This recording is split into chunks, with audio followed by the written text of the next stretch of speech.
কখনো ভেবেছেন কথা না বলেও ভালোবাসা যায়? আজকের গল্পটা ঠিক তেমনই এক সম্পর্কের, যেখানে কোনো শব্দ নেই, আছে শুধু ইশারা আর ফিসফিস করে বলা মনের কথা। চলুন আমরাও ডুব দেই সেই শব্দহীন অনুভূতির গভীরে। গল্পটা শুরুই হচ্ছে একজনের মনের কথা দিয়ে। শুনুন। আহ, কি মিষ্টি সেই অনুভূতি, কেমন সুখ লাগে মনে। এটা হলো রাত্রি, আর ওর এই মিষ্টি অনুভূতিটাই কিন্তু আমাদের পুরো গল্পের সুরটা ঠিক করে দিচ্ছে। আচ্ছা, রাত্রির কথা তো শুনলাম, এবার আসি গল্পের আরেকজনের কাছে। ফারাজ বেশ চুপচাপ একজন মানুষ, আর জানেন, ওর এই নীরব চাহনির পেছনেই কিন্তু লুকিয়ে আছে আমাদের গল্পের প্রথম রহস্যটা। তো এক সপ্তাহ পরের কথা, ফারাজ অফিসে যাচ্ছে, হঠাৎ গাড়িটা থামিয়ে দিল। কেন? রাস্তার পাশে একটা খুব সাধারণ দৃশ্য। একটা ছেলে একটা মেয়েকে ফুলের তোড়া দিয়ে প্রপোজ করছে। কিন্তু ফারাজের চোখে এই সাধারণ দৃশ্যটাই যেন কেমন অসাধারণ হয়ে উঠল। ও শুধু দেখছে না, মনে হচ্ছে ওর ভেতরেও নতুন কোনো ভাবনার জন্ম হচ্ছে।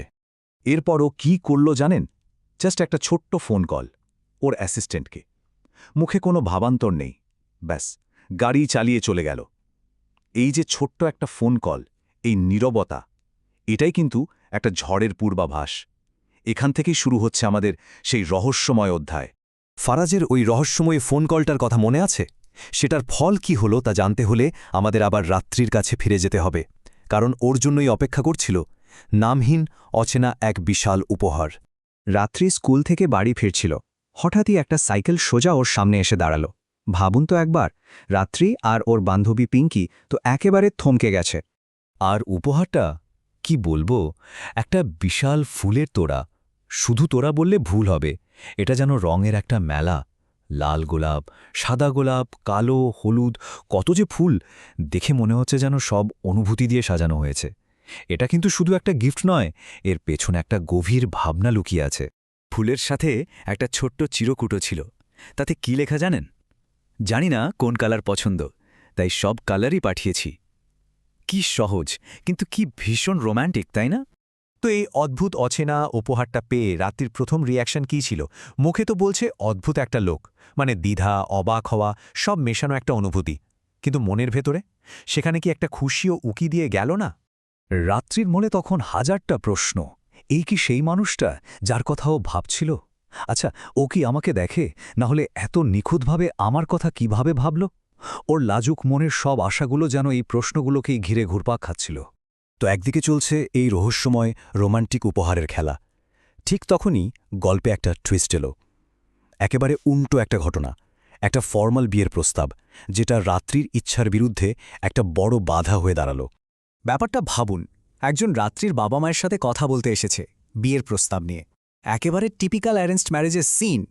এখানে কোনো রহস্য নেই, কোনো পার্সোনাল টাচ নেই। কোথায় সেই নাম না জানা উপহারের রোম্যান্টিকতা, আর কোথায় এই সামাজিক নিয়মকানুন? আর পাত্রের বয়স কত জানেন? ৩২। সংখ্যাটা শুনে রাত্রির বাবাও বেশ অবাক হলেন।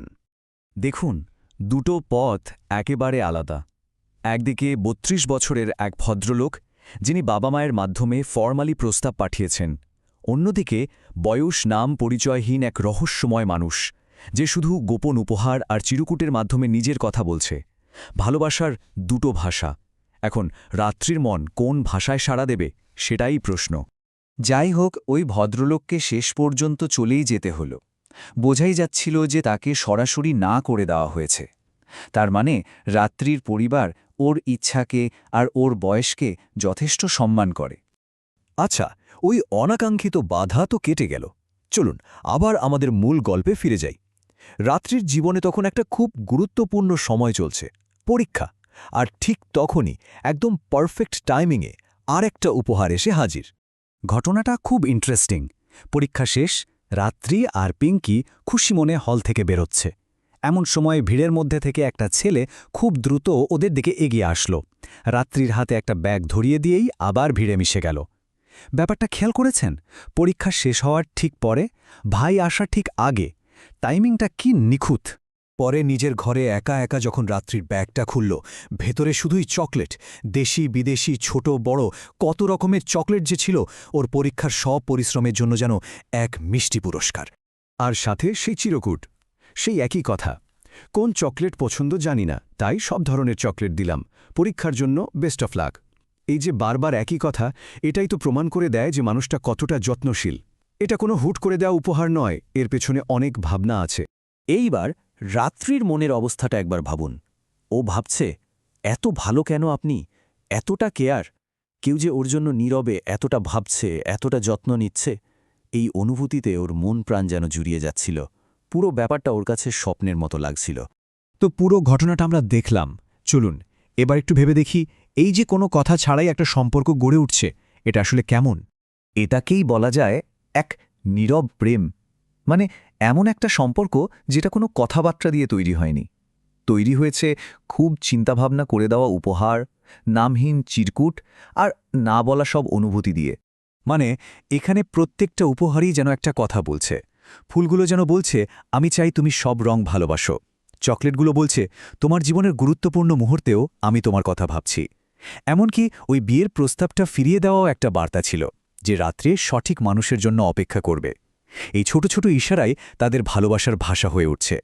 তাহলে শেষ প্রশ্নটা এটাই যে প্রেম এমন উপহারের ভাষায় লেখা হয়, তার কি আদৌ কোনো শব্দের প্রয়োজন আছে? এই প্রশ্নটা আপনাদের জন্যই রইল। ভাবুন।